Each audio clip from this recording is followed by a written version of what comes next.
What's going on, everybody? Welcome back. Welcome back to another late night in the BrewLab with me, Lone Fox, your Brewmaster-in-Chief. And tonight, in the BrewLab, I'm coming at you with a Coven deck. It is the last day of Midnight Hunt Standard. From tomorrow, we will be referring to it as Crimson Vow Standard. And I thought it would be fitting to cap what has been a great format with the last mechanic from that format that I have not yet brought to the channel. And that mechanic is Coven. So what is Coven? Let's jump into the deck and I will try and explain it to you. I'll do the usual and read the cards from left to right. And I'll explain why it is that I've picked the card to be in the deck, how it is that it synergizes with the other cards in the deck, if at all. Then we're going to jump into some gameplay footage, try and execute our win cons. Yeah, we'll wrap up at the end with my final thoughts, potential upgrades for the deck in the future. The Coven mechanic seems to be getting slotted together with the training mechanic, which is the new Selesnya humans tribal kind of mechanic from Crimson Vow. It's going to be interesting to see how the two work together, if at all. But I'm getting ahead of myself. Let's get back to this deck before Crimson Vow arrives. So, Coven. Our very first card in the deck has Coven. It's Candletrap. I'm actually loving this. It's our first little removal piece for the deck. Enchant creature. So you enchant the opponent's creature and it gives it Defender, which means it cannot any longer attack. Not only does it have Defender, it now also makes it so that all combat damage that will be dealt by it is prevented. So you can, get blocked by a higher statted creature that is being enchanted with Candletrap and it won't kill you. Which is great to invalidate some of the opponent's important threats. At some point, though, later in the game, you can assemble the Coven, where you have the 3 different powers on the battlefield. Then you can pay 3, 2 colorless and 1 white to sacrifice Candletrap, exiling the enchanted creature. Pew! Groovy. Obvious, inclusion in a Coven deck. I've been really winning games off of this thing. Saved my ass against a... the troll, the 3-drop troll in mono green, because it's exiled, didn't come back. Really nice. Next up, another key piece I think for the Coven deck is this Contortionist Troupe, because it's a great mana dump. You can play this at almost any point on the curve and just fill in, just spend all your mana and make it the size that you want it to be, to fill in your last spot on the Coven, because it enters the battlefield with a number of X +1/+1 counters on it. So if you've got like a 2-power thing and a 3-power thing, and all you need is either a 1-power thing or a 4-power thing to have Coven, you can just dump that much into Contortionist Troupe and you will have Coven. And that doesn't end there. If you have Coven at the beginning of your end step, if you control 3 or more creatures with different powers, you can put a +1/+1 counter on target creature you control. So you're constantly putting those little +1/+1 counters where they need to go so that you're always maintaining Coven. Really important card. And it's great to top deck this in the late game. You just dump like 7 mana into it, make a 6/6 that grows the rest of your creatures. Contortionist Troupe gets the thumbs up of approval from the Lone Fox Star. Next up, Ambitious Farmhand. This is a great way to make our land drops, our 3rd land drop. It's very important that we do so in this deck. Everything kind of runs smoothly after that. And Ambitious Farmhand is one way we have of making sure that we do. The Ambitious Farmhand enters the battlefield. You may search your library for a basic Plains card, reveal it, put it into your hand, and shuffle. So if it was just that, already I would probably play the card. But it doesn't end there. Once you have Coven, you can pay 3, so 1 colorless, 2 white, and you transform Ambitious Farmhand, and it becomes the Seasoned Cathar, which is a 3/3 with lifelink. So not bad for your, initial 2-mana investment. You get this land, and then eventually you can dump a little bit more mana into the thing, and it transforms into a lifelinker, which also fits a different spot on the Coven curve, because, at first it's got 1 power, now it's got 3. It's a nice little card. Yeah, I've been kind of undecided, and I'll explain more about that in a second. And the card I'm undecided with that I was going to talk about is actually the one right after, which is Candlegrove Witch. It's like I've got 3 and 3, and I don't know if I want to just run 4 and none of this, or but as usual, the deck that I arrive at by the end of this video will be the one that you can see in the video description below for you to copy and enjoy, as well as on my EtherHub account. So we might not have any Candlegrove Witches left in the deck by the end of the video, is what I'm trying to say. But it's been doing some work for me. Basically, it's this consistent source of 2 damage in the air, because when you have Coven at the beginning of combat on your turn, unfortunately it's not on both turns. It would be great if you could have a flying blocker as well, but it's only on your turn. But if you have 3 or more creatures with different powers, it gains flying, and you just consistently get in for that little bit of 2 damage in the early game. It's been helping me win games. So I'm still not sure about this card. Actually, I'd love to see your guys' Coven lists in the comments, because I've been struggling with this one. Next up, Cathar Commando. This is our artifact and enchantment removal of choice for the deck. It's nice that it has flash. You can flash it in and pay 1 extra, so for a total of 3 you can just destroy target artifact or enchantment. But it's also quite nice as a tempo play. If you do have it in your hand, turn 2, play your land, say go. Then during your opponent's end step, you flash it in. You start turn 3 with a 3/1, and you can play another card. It's a nice sort of, you can start attacking if they haven't put it up any blockers yet. It's a nice little bit of damage 3 on turn 3. So I like it in that application as well, but it's mostly just in here to get rid of artifacts and enchantments. Next up, Fateful Absence. We needed a little bit more instant speed removal, and that's what we got. It sucks that the opponent gets a clue token, but that's life. Sometimes it's not a big problem. And like I've said many times, you can use this card defensively as well. You get to create the clue token, you destroy your own creature, but it might have been a creature that was about to get exiled, for example, but you want to maybe reanimate it later. You can, rather than have that creature be exiled, destroy it with your own Fateful Absence, then you get a clue token, and you can reanimate your creature later. So remember that it can be used in that way as well sometimes. Next up, Sunset Revelry. This is the only actual card in the deck that says draw a card anywhere on it. And there's only 3 of them, so use them sparingly. But this is a great little comeback mechanic. Like when you're in a position where you're just a little bit behind in every sort of way that you can be behind in the game. When your opponent has more life than you, when your opponent has more creatures than you on the board, when your opponent has more cards in hand than you, that's like effectively when you're losing, you play 1 Sunset Revelry, 2 mana investments, and you gain 4 life, you get 2 1/1 chump blocker tokens, and you get to draw a card. It's so much value. And if you can get all 3 of those things, most of the time it's 2, but if you can get all 3, it feels really, really good. So just choose the right moment to play this card, because it's the only time you're going to be drawing cards, directly drawing cards. There's a few other ways of getting card advantage, and we'll get to them in a second. Yeah, Sunset Revelry, great card. Next up, and of course the 2 1/1s help with Coven, absolutely. Next up, Katilda. This was the signpost rare for the human tribe. Was supposed, it's supposed to go in this deck, and she doesn't even have Coven. It was a little bit weird to me that was the case, but she does have protection from werewolves, which is relevant in a few key applications. First of all, it cannot be Brutal Cathar. Second of all, of course, you can block any werewolf, but there aren't that many werewolves on the ladder that it's super relevant. But one time I caught an opponent, they were not aware of this line of text. They obviously didn't read the card, and they attacked with a Faceless Haven, and I blocked a 4/3 with a 1/1. The opponent, I could see them reading over the card again. So of course, Faceless Haven is all creature types. So it's also a werewolf, so you can block Faceless Havens with Katildas. Remember that, it's a good one.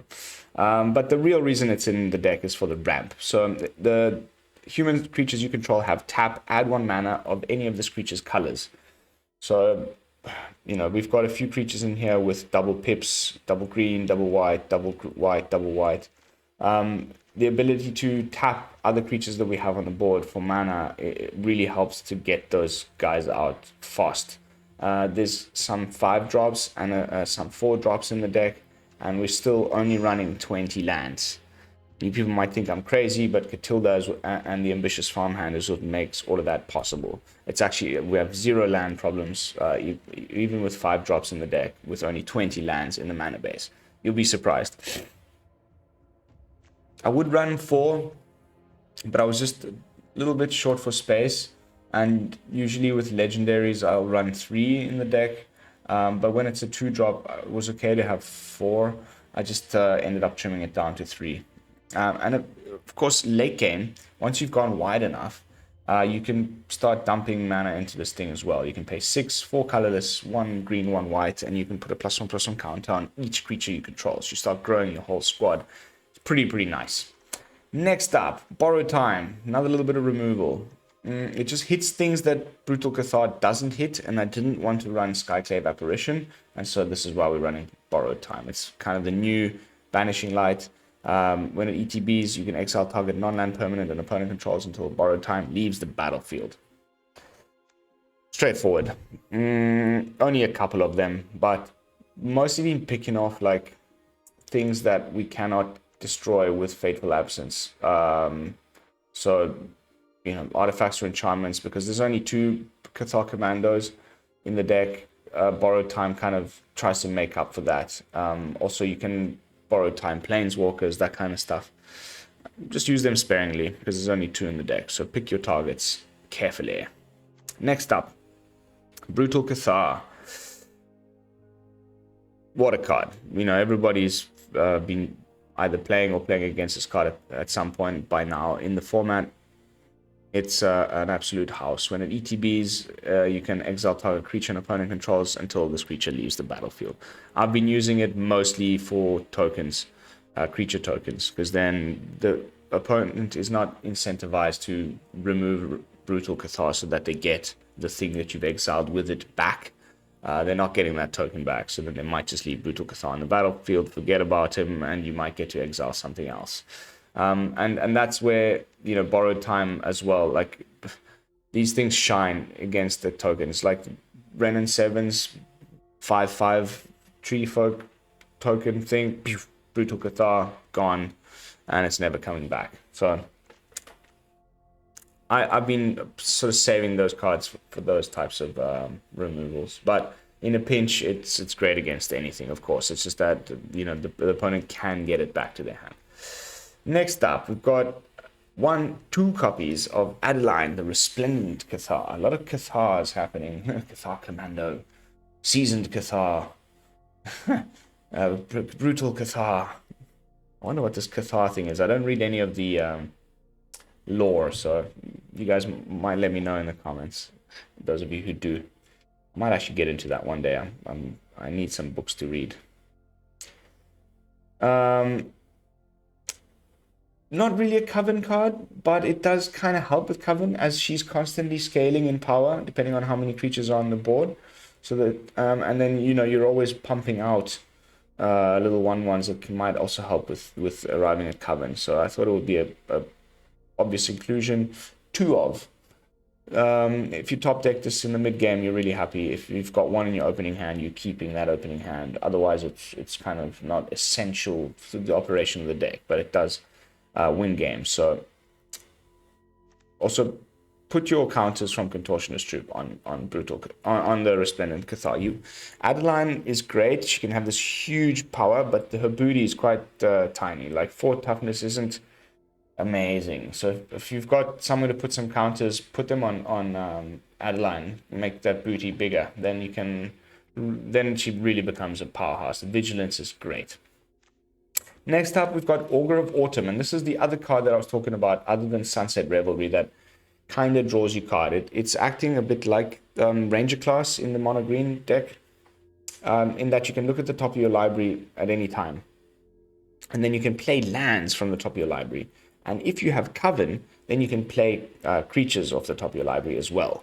So even though we don't have much card draw, if we have Augur of Autumn in play and we have Coven, we just start casting things off the top of our library. great.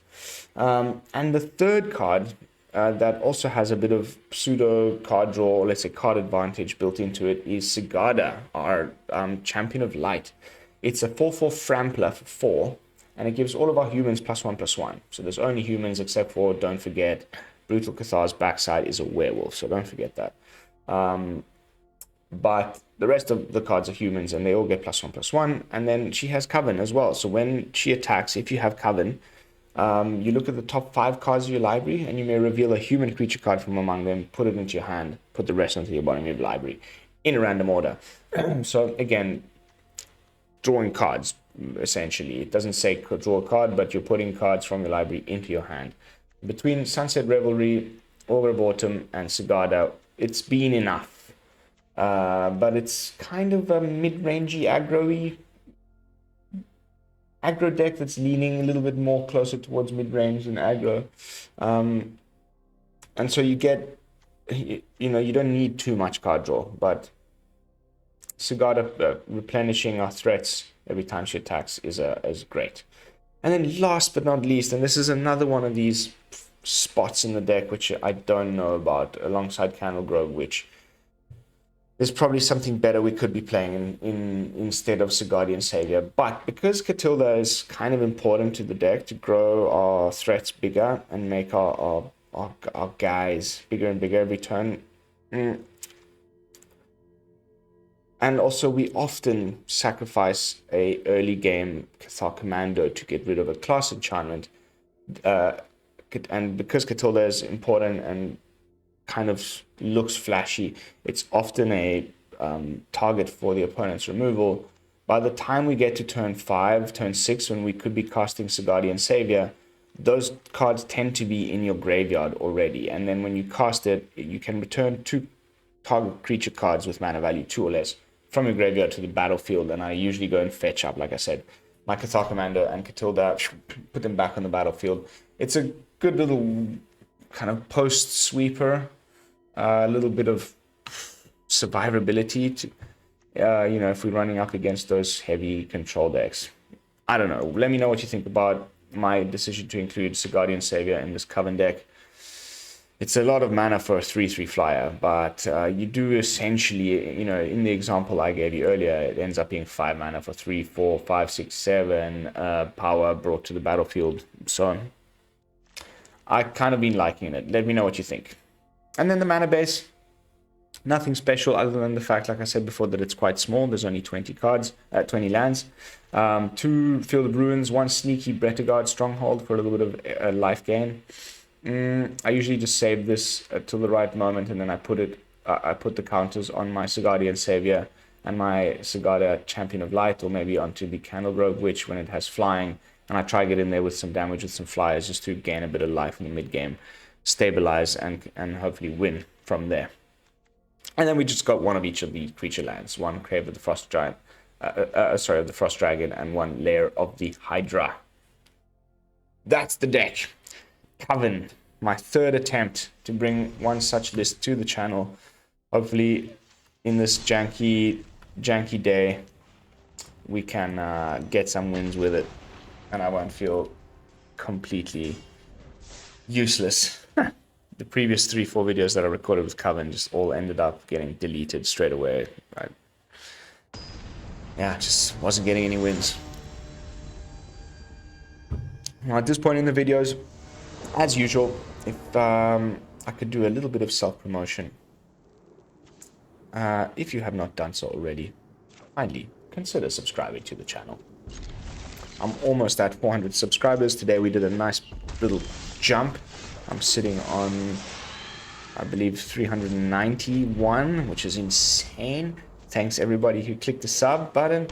When we get to 400 subs, something pretty sweet's gonna happen. So if you want to find out what that is, look at the link in the video description. It just says what happens at 400 subs. Click that, you will be informed. Ooh, nice.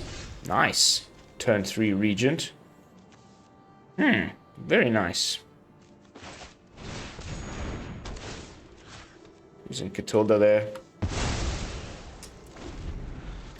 Also, don't forget to do all that other good YouTube stuff. If you could be so kind as to like the video, leave a comment, and hit the bell icon. That way you'll be notified of future daily uploads.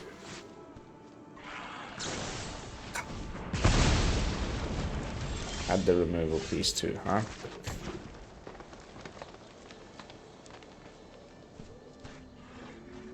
Let's see if we can ambush this Arnie with the Commando.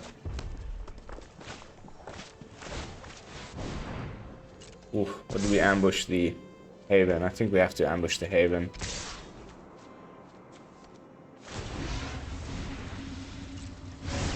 How big does it get?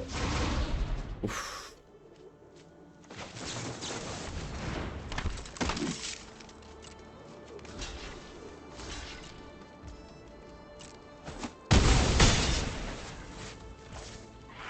Sorry.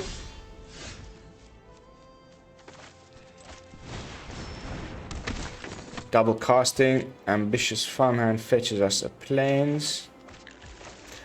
And we can play out. Oof. Let's go. Revelry will only gain us life. So no, I will not play Revelry. I will save my Revelry.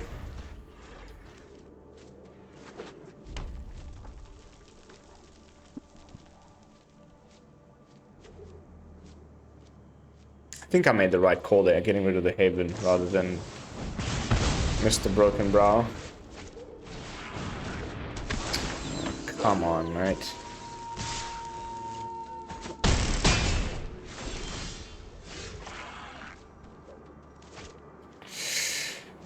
Oof.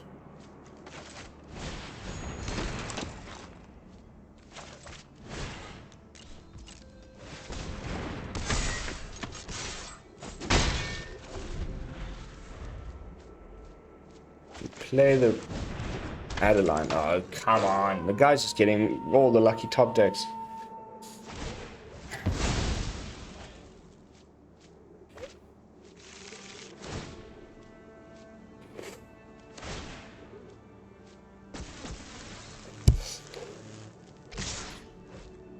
Insane.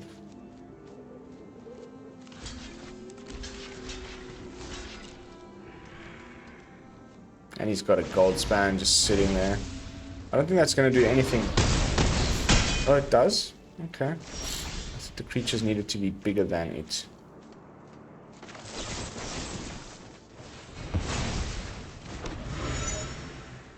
Why would the auto tapper do that? That's just lost us the game. Sometimes I wonder about that auto tapper. I mean, I had 2 Fateful Absences in hand. I had the ability to cast both of them. No. Gotta tap both of your white sources. So that's... Come on, man. Alright, on to the next one. That's the beauty of playing unranked. No stress whatsoever. Let's get this Coven thing going.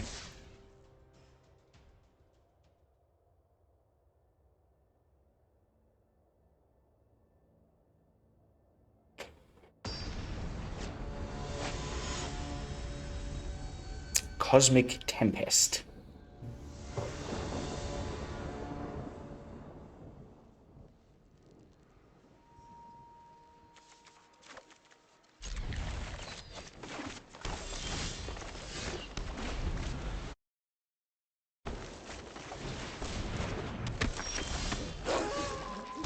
Candletrap.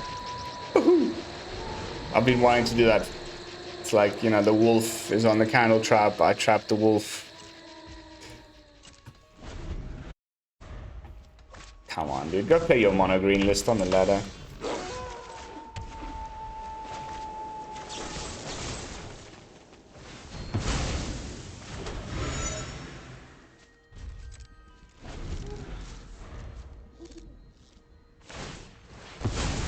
Okay, at least the opponent's breaking a little bit. That makes me happy chappy. Okay, I think this is where we just probably play out 2 Candlegroves. And then next turn we make this into a 3-3. And then we'll just need to have, you know, play the Augur. Oh, busted stuff.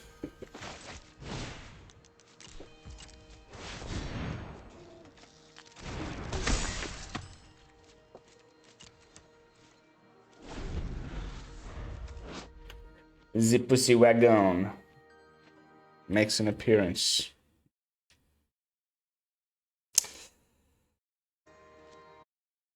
I wonder if anything's going to get banned at all at this point. We did get a lot of answers to both our runes and Seekers in Crimson Vow. I wouldn't be surprised if nothing gets banned at all. And I say that sadly, because I would like that card to disappear.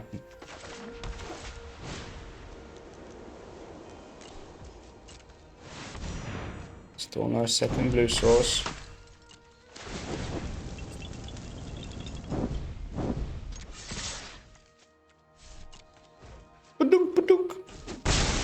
Let's start the clock. Get some counters on people as well. Maintain that Coven. 5-3-2.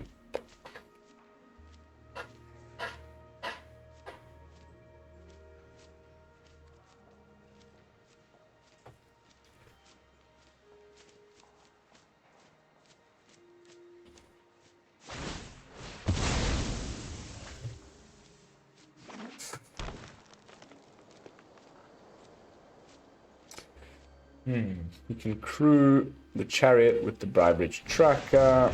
Probably exactly what's going to happen. Top deck city. That is just beautiful. Especially against mono green. I don't have to worry about sweepers. Okay, so if this becomes a 4-4, we need a 5-5. So let's make that a 5-5. There we go. We still have Coven. Next turn we can start finding some humans. Ooh. Ow. We just take the damage and then we win anyway next turn. I think is even if we block, will we still have Coven? No. So we need to keep at least one blocker. 8-6. Yeah, we do need to block once. So let's block with the 4-4.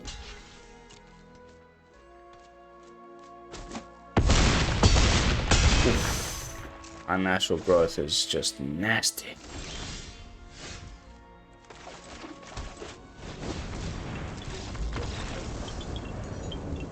Got him. On to the next one. That was epic. So there we go.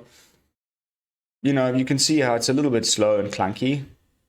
And if I were playing against any of the Blood on the Snow decks, any of the control decks that are running Doomscar and stuff like that, it's just Coven. It's a pity, because I do like me some humans, but they are, supposed to be the weakest tribe, in my opinion, on Innistrad. The poor guys. What you gonna pick? A human or this guy? A massive snarling werewolf.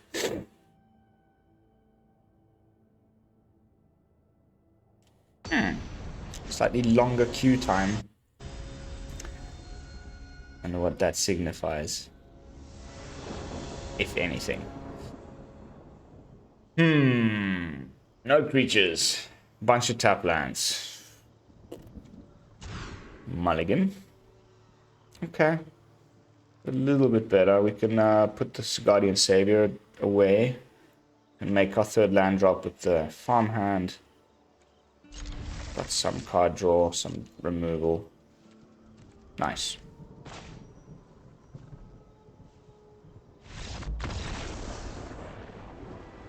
Free wins, everybody. Love me some free wins.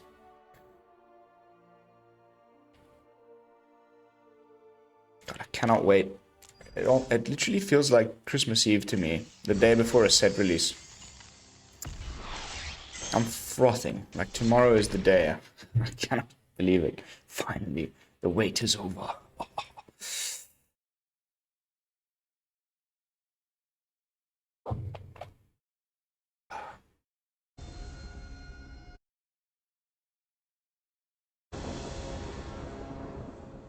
Oh, this was just anything but a Field of Ruin. I might have actually kept this hand.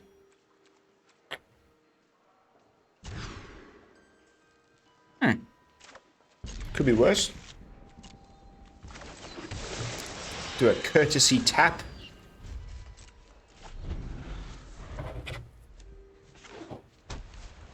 Oh god. Mono white and mono green on the unranked ladder.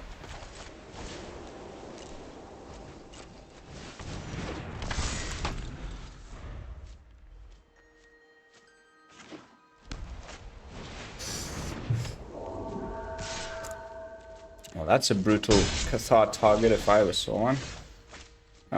Let's go white.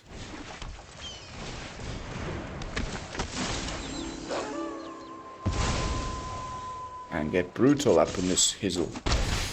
I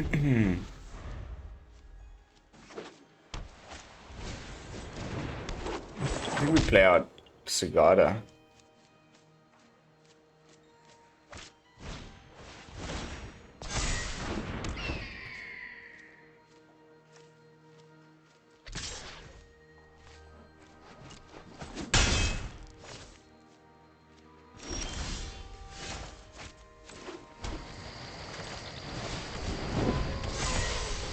Coven assembled.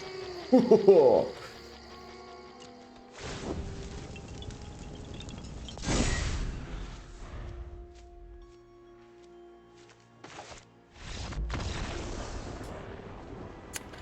Coven was too Covenists for our opponent.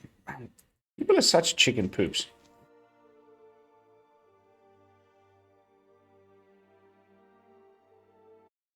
How could you be so sure that you would have lost that game? Come on, let's try get a decent game in here, opponents. We are trying to make content here, don't you know?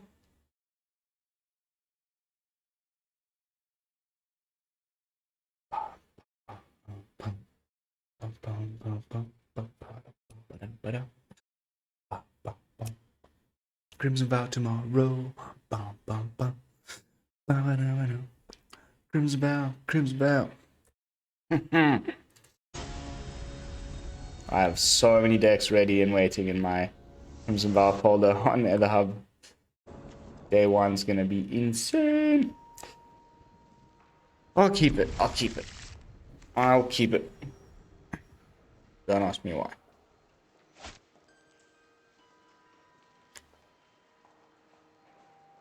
Drummond.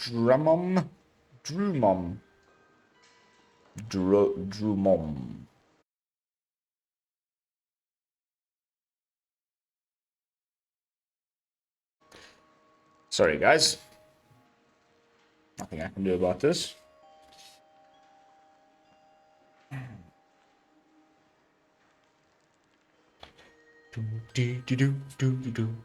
Okay.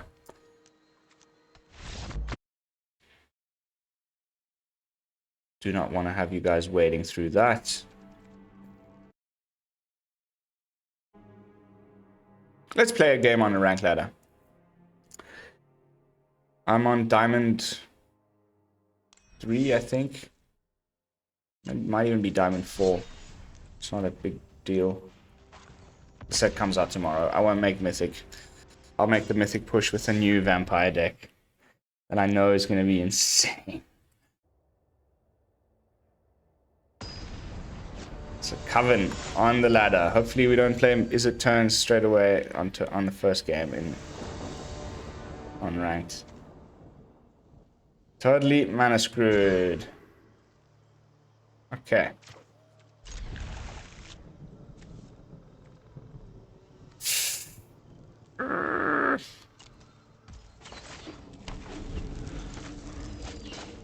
Make them think it's mono white. Oh.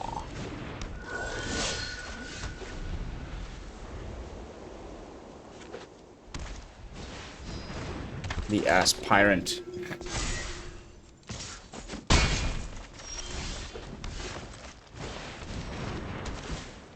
It's just such a potent 1-2. Usher into Luminarch. Boom, bam. 3 damage. It's so strong, man. Yeah, let's go.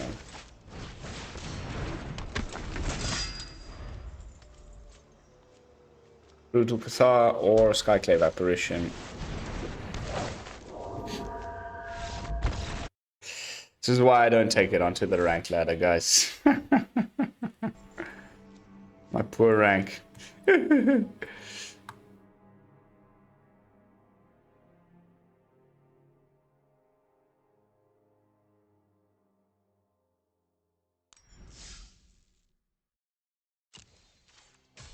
So I've got another version of the Coven. It's a little bit more aggressive. It's very much the same cards. I don't need to redo the whole deck tech. It's just a little bit more aggro. And the finisher is Paladin class in this case. Let's try this one out. This one's a little bit... It's really only just splashing green for Sigarda and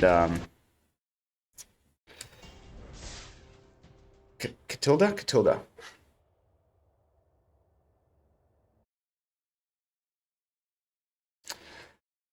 Typical BrewLab fashion, doing a quick little switcheroo mid video. Just one land, opening hands are just great stuff, huh?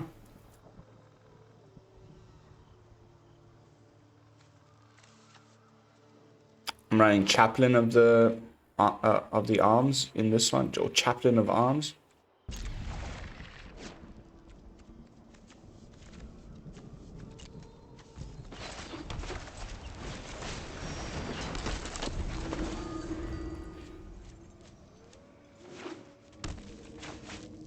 Man, that is the 3rd mono-white opponent in a row, guys. Unbelievable. Oh, my guy has first strike, so meh.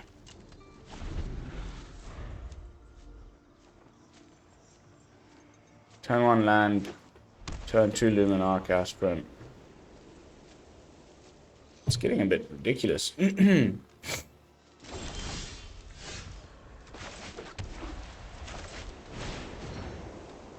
I'm going to save this Candletrap for sure.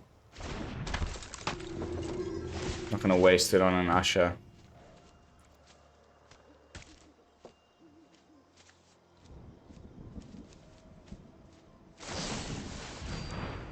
Kabira.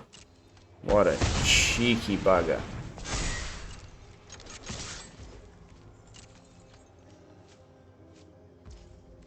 I had a feeling when the priority was held there.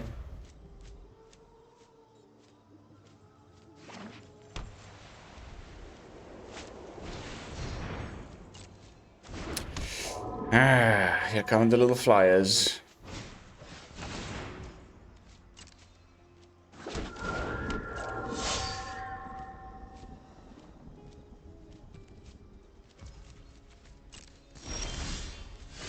Oh, at least we can cast Sigarda. Absolutely lovely.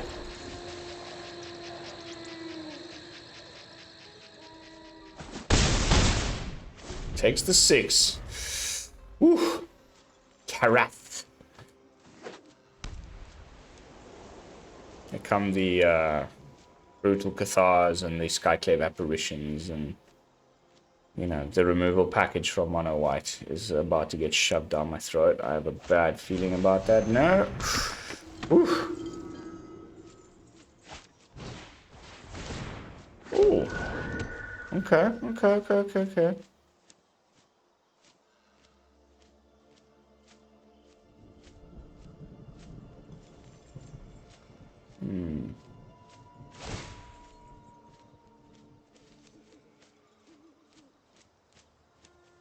So probably whoever he puts these counters on is where I will be putting the Candletrap, so...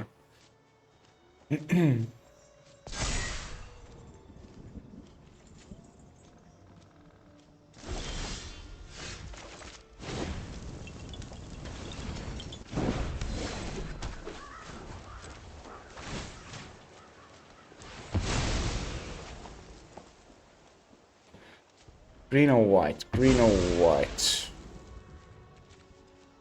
Let's go for white.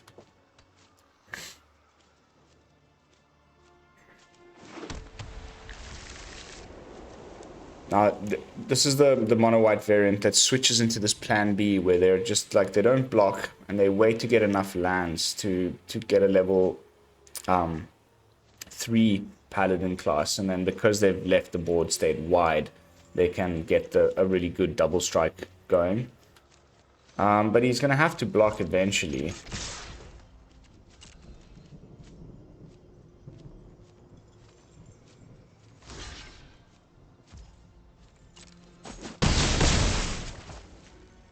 Goes down to freaking 5. I mean, even if he levels this up next turn, everything gets +1/+1. He's only got 1 card in hand. I think I did the right thing there by attacking. Keep up the pressure. Now it like kind of stops him from being able to attack because he can't leave. He always has to leave chump blockers up.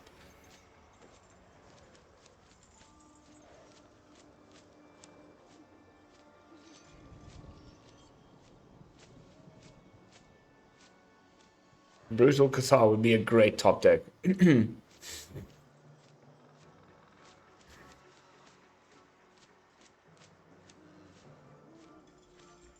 Is there another Kabira? It's big enough board, you can kill anything of mine. Although these guys have ward. Okay, nah. It's growing the courage. I mean, putting the courage on. It's a lot of little 1/1s, man. Oof.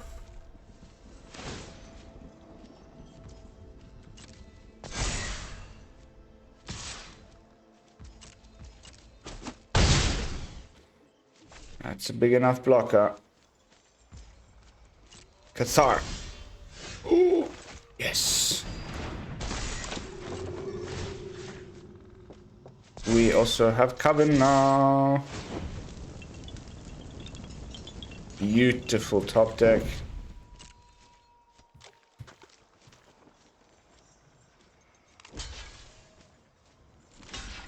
Sure. The more stuff I get rid of, the better. It's a pity about our Sigarda.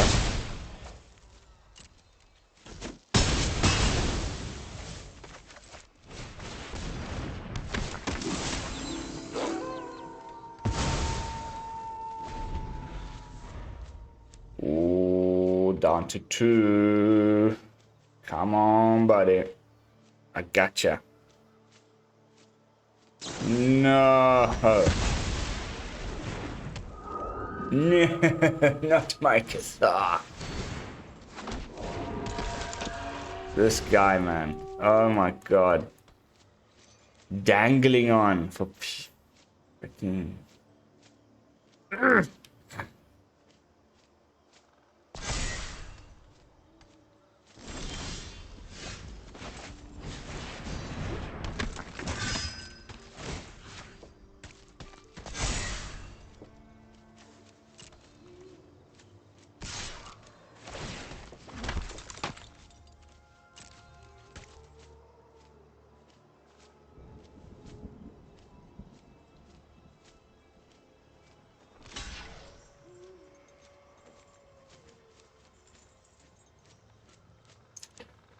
He was thinking about it, like, okay.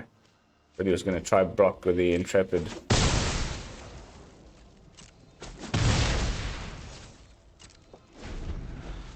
Come on, just a land. Oh no. Here comes that win con I was telling you about. It's not looking good at all.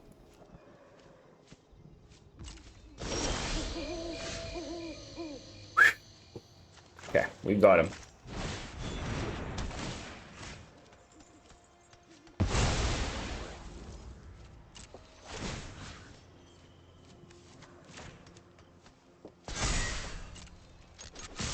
I think that's just too many attackers. Oh no, he's got the gain 2. The gain 4, sorry.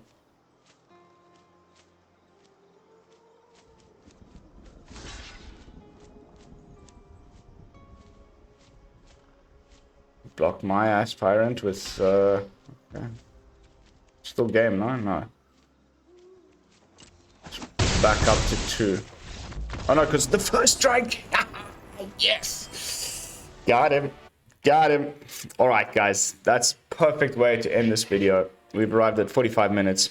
Want to stick to the 45-minute format for these janky decks.